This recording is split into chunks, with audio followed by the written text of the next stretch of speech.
दोस्तों नमस्कार। लंबे समय से यह आरोप लगता रहा है कि भारतीय जनता पार्टी राजनीति में धर्म का प्रयोग करती है, लेकिन इधर लंबे समय से भारतीय जनता पार्टी ने विकास या और देश हित का मुद्दा छोड़कर किसी और मुद्दे पर कभी नहीं देखा गया बात करते हुए। लेकिन कांग्रेस के नेता राहुल गांधी ने कल फिर छात्रों की गूंज कार्यक्रम में अपनी असली तस्वीर दिखा दी। 56-57 साल के इस अहंकारी नेता ने जो जहर उगला वह साफ दिखता है कि वे कहां खड़े हैं। जानबूझकर राजनीति में किसी धर्म के धार्मिक ग्रंथों को गलत कोट कर जो जहर उन्होंने फैलाना चाहा, उसके वजह से सोशल मीडिया पर उनके खिलाफ गंभीर प्रतिक्रियाएं सनातन धर्मावलंबियों की तरफ से आई। राजनीति में बात मुद्दों पर होनी चाहिए, तर्कों के साथ होनी चाहिए। अगर कोई दूसरा पक्ष धर्म को नहीं ला रहा है तो आप अनजाने में किसी के धार्मिक ग्रंथों को गलत कोट कर क्या कहना चाहते हैं? समाज में जिस प्रकार की जहर बोने की कोशिश है उससे किसका भला होने वाला है? और फिर कल जब भारतीय जनता पार्टी खुलकर इस पर बात करना शुरू करेगी तब आप चिल्लाना शुरू करेंगे कि भाजपा धार्मिक बातें कर रही है, हिंदू धर्म के पक्ष में बोल रही है। आपने इस बात को कल जो पुणे के कार्यक्रम में राहुल गांधी ने कहा उसकी ज़रूरत कहाँ थी? हजारों मुद्दे पड़े हैं देश के सामने, विकास से लेकर विदेश नीति से लेकर आर्थिक नीति से लेकर एक पर एक घरेलू मुद्दे हैं। लेकिन आप सनातन धर्म हिंदू धर्म के ग्रंथ पर चले गए और वहाँ से कुछ पंक्तियाँ जिसे आप कभी नहीं समझ पाएंगे, क्योंकि ना आपकी वो चेष्टा है, ना आपके अंदर वो ज्ञान है, ना आपकी ऐसी कोई विरासत है जो बता सके कि आप इस धर्म के बारे में कुछ जानते हैं।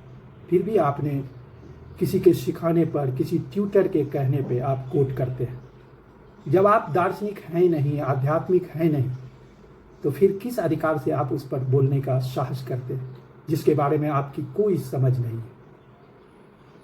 धर्म तो बहुत बड़ी बात हो गई। रोजमर्रा की सामाजिक राजनीतिक जिंदगी पर जब आप दो शब्द बोलते हैं तो पूरे देश में ठहाके लग जाते हैं।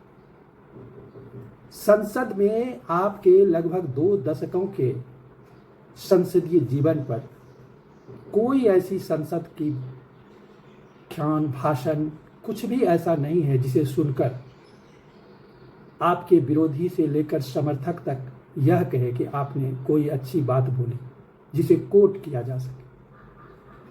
जो काम आपने लिया है हाथ में उसमें तो आपकी कोई उपलब्धि आज तक किसी को नहीं देखी। लोग कहते हैं कि मोदी जी कहते थे या भाजपा कहती थी कांग्रेस मुक्त भारत, लेकिन कांग्रेस मुक्त भारत कोई और दल नहीं कर रहा है, आप खुद कर रहे हैं।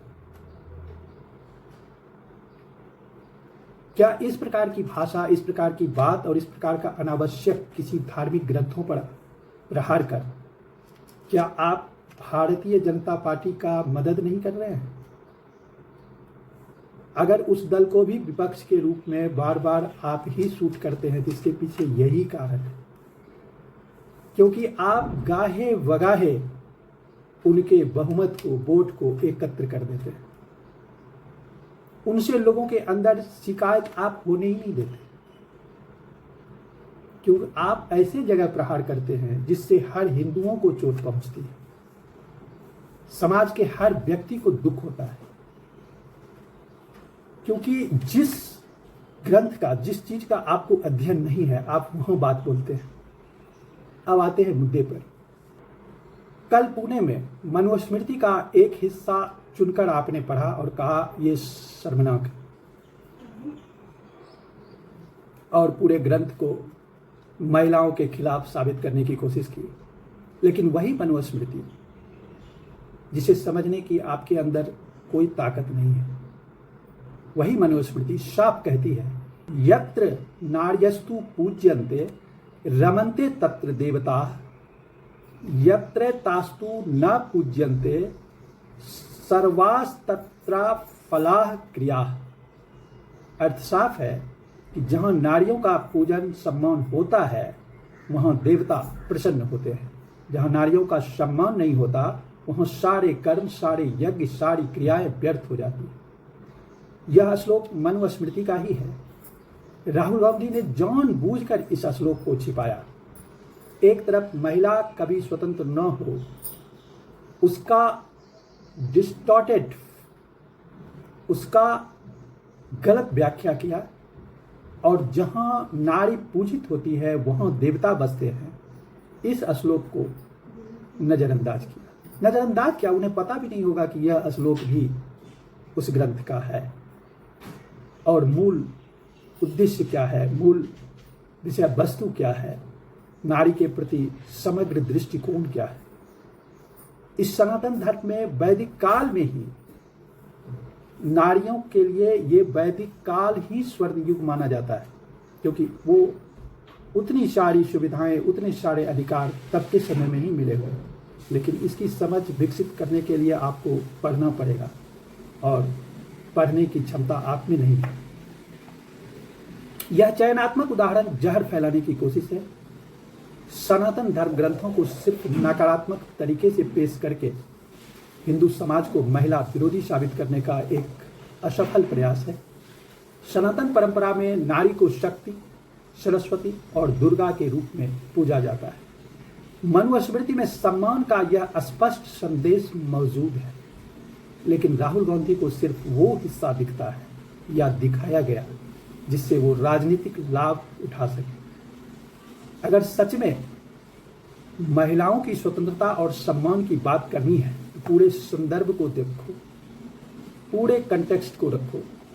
आधा श्लोक उठाकर जहर फैलाना न तो ज्ञान है न नेतृत्व। ये चुनिंदा हमला कहीं से भी उचित नहीं है। हाल ही में 15 अगस्त के दिन वंदे मातरम का गान जब शुरू हुआ, जब संसद से उसे पास कर मुकम्मल कानून बना दिया गया, उसके बाद जब उसका गायन शुरू हुआ तो आपने देखा होगा कि किस प्रकार सोनिया गांधी बेचैन हो गई, बार बार बीच में उसे रोकने का प्रयास करने लगी। पूरी दुनिया ने देखा। इसके पीछे क्या कारण है? क्यों आगे के स्टेंजा में क्या दिक्कत थी? कभी कांग्रेस ने खुलकर बताने का साहस किया? कुछ भी 1937 का हवाला तो कुछ भी खुलकर बोलो ना।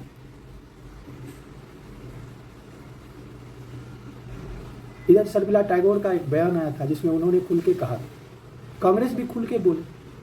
चूंकि अगले स्टेंजे में दुर्गा, लक्ष्मी, सरस्वती का उल्लेख है, नारी शक्ति, नारी देवी का उल्लेख है, इसलिए आपको बोलने में कष्ट हुआ, सुनने में कष्ट होता है। क्यों? क्योंकि आप ऐसे वर्गों को खुश करना चाहते हैं जिसे हमारे धर्म से दिक्कत है, हमारे परंपरा से, संस्कृति से दिक्कत है। तो पता चलता है ना कि आपको, आपका दृष्टिकोण क्या है। आपको वोट चाहिए इस देश से, वोट चाहिए हिंदुओं से, लेकिन उनके देवी देवताओं का नाम आप सुनना नहीं चाहते। इसके और पहले कांग्रेस के किसी रचनात्मक कार्यक्रम में एक छिछोड़ा प्रदर्शन इन्होंने किया था, जिसमें इटली के प्रधानमंत्री मेलोनी प्रसंग में वहां के महिला प्रधानमंत्री का मजाक उड़ाया। और अब पुणे में हिंदू ग्रंथों को निशाना बनाया। एक महिला प्रधानमंत्री इटली की जॉर्जिया मेलोनी का नाम लेकर मजाक उड़ाना, यह शिष्टाचार है? यह राजनीति है? मोदी जी के विदेश नीति की आप आलोचना कर रहे थे तो तर्कों पर, तथ्यों पर करें। लेकिन नहीं, राहुल गांधी ने संदीप दीक्षित को गले लगाया, जो पहले से सेट कार्यक्रम था। ऐसा ही लगता है कि फिर संदीप दीक्षित को क्या बोलना था यह भी पहले से सेट किया हुआ था। संदीप दीक्षित को गले लगाया और दीक्षित ने बाद में एक छिछोरे अंदाज में आकर पूछा कि मेलोडी समझ के तो नहीं पकड़ा था। और राहुल गांधी हंसते हुए बोले, अभी वहां तक नहीं पहुंचा। और पूरा मंच चाटुकारों चापलूसों के ठहाकों से गूंज उठा। यह सिर्फ मजाक नहीं था, यह घोर महिला विरोधी आचरण था। और वह व्यक्ति महिला के सम्मान पे, अधिकार पर अगर बात करे तो हैरत होती है और लोगों को लगता है क्या पाखंड है, क्या डबल स्टैंडर्ड है। साफ साफ महिला विरोधी मानसिकता को उस मंच से राहुल गांधी के उपस्थिति में जो कुछ हुआ वह दिखाता है। और फिर प्रधानमंत्री मोदी जी पर उदंड भाषा का इस्तेमाल, यह उनकी परवरिश को साफ दिखाता है। जहां सम्मान होना चाहिए वहां तंज, जहां गंभीरता होना चाहिए वहां सस्ता मजाक। कांग्रेस का सर्वनाश तो ये पहले ही कर चुके हैं। पार्टी को परिवार की जागीर बना दिया, योग्य नेताओं को कुचल दिया, खुद को बारिश घोषित किया और बची कुची इज्जत भी समय समय पर खोते जा रहे हैं, जैसे मेलोडी प्रसंग में खोया। इनके मन में हमेशा एक गलतफहमी बैठी हुई है कि भारत, इनके परिवार को छोड़कर कोई भी भारत का प्रधानमंत्री कैसे हो सकता है। यह इंटाइटलमेंट का भाव इन्हें कभी छोड़ता ही नहीं। लोकतंत्र में जनता चुनती है, लेकिन इन्हें लगता है कुर्सी इनके खानदान का हक है। यही अहंकार इन्हें बार बार गिराने का कारण बनता है। तमाम बड़े लोगों का अपमान करना इनकी आदत हो गई है। संस्थाओं का, सेना का, प्रधानमंत्री का, अब विदेशी महिला नेता का भी कोई गरिमा नहीं, कोई सीमा नहीं। पप्पू की छवि इन्होंने खुद बनाई, अपनी लफाजी, अपनी अयोग्यता, अपनी गलतियों से। अब उसी छवि में उदंड और महिला विरोध का नया रंग भी जोड़ लिया है। न गंभीरता, न शिष्टाचार, न राष्ट्र के प्रति सम्मान है क्या, तो वंशवाद, अहंकार, उदंडता और महिला विरोधी सोच। सनातन धर्म पर बार बार प्रहार, यह एक चयनात्मक हमला है और बाकी जगह पर मौन। आलोचक कहते हैं कि यही रवैया सनातन द्रोही छवि को और मजबूत करता है। भारत की राजनीति का सबसे बड़ा रोग है वंशवाद। जहां योग्यता नहीं, जहां मेहनत नहीं, जहां जनता की सेवा नहीं, बस बाप का नाम, दादी का नाम, परिवार का नाम। इस वंशवाद ने देश का बहुत नुकसान किया है और इसके बड़े उदाहरण आपको कांग्रेस में ही मिलेंगे। इनकी लफाजी तो देखिए, बोलते हैं तो लगता है कि कोई गंभीर नेता नहीं, कोई ऐसे ही नौसिखिया बोल रहा, जैसे कभी चौकीदार चोर है चिल्लाते हैं, कभी सूट बूट की सरकार कहते हैं, कभी कुछ और। सबूत शून्य, हर बार कोर्ट से भी मौत खाते हैं, परिणाम शून्य, सिर्फ शोर, सिर्फ लफाजी। अयोग्यता तो इनकी पहचान बन चुकी है। एक के बाद एक चुनाव हारे, प्रधानमंत्री पद के दावेदार बनने की हसरत, लेकिन जनता ने बार बार नकार दिया। नेतृत्व की क्षमता कहीं दिखी ही नहीं, संगठन चलाने की क्षमता वह भी शून्य, कहीं दिखी नहीं। सिर्फ परिवार के सहारे कुर्सी पर बैठे रहना, यही इनकी उपलब्धि है। गलतियों की तो श्रृंखला है। राफेल पर झूठ बोला, कोर्ट ने खारिज कर दिया। नोटबंदी, जीएसटी, हर मुद्दे पर बेबुनियाद हमले, जिसका कहीं कोई सबूत नहीं, वजूद नहीं। विदेश जाकर भारत की छवि खराब करने वाला बयान, क्या करेगा विदेशी आकर के? वहां आप चिल्लाएंगे लोकतंत्र नहीं है, लोग चुनाव में जीत पाते नहीं हैं, तो क्या अमेरिका, यूरोप आकर आपको वोट दिला देगा? सेना, संस्थाओं, लोकतंत्र पर बिना सोचे समझे हमले, हर बार मुंह की खानी पड़ी, फिर भी सबक नहीं लिया। उदंडता और अहंकार स्वभाव में बस गए हैं। संसद में या बाहर शिष्टाचार की कोई परवाह नहीं। यहां तक कि स्पीकर को कभी कभी टोकना पड़ता है कि किस प्रकार का व्यवहार करें, किस प्रकार का गरिमा होना चाहिए। गंभीरता नाम की चीज गायब। हंसते हंसते गंभीर मुद्दों पर बोल देना, मजाक उड़ाना, फिर खुद को सबसे बड़ा नेता समझना, यह अहंकार ही इनका सबसे बड़ा दुश्मन है।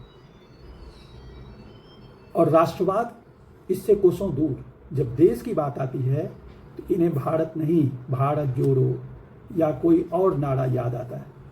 सनातन पर सवाल उठाना, हिंदू परंपराओं पर तंज कसना, ये इनकी राजनीति का हिस्सा बन चुका है। सनातन द्रोही छवि इन्होंने खुद बनाई है। देशभक्ति की जगह परिवार भक्ति, राष्ट्र की जगह वंश और तुष्टीकरण सबसे ऊपर। कोई विकल्प पेश करने की स्थिति में नहीं, सिर्फ नकारात्मकता, सिर्फ आरोप, सिर्फ शोर। और नतीजा क्या? आज देश की नजरों में युवा हों, बुजुर्ग हों, बच्चे हों, कोई गंभीरता से नहीं ले रहा।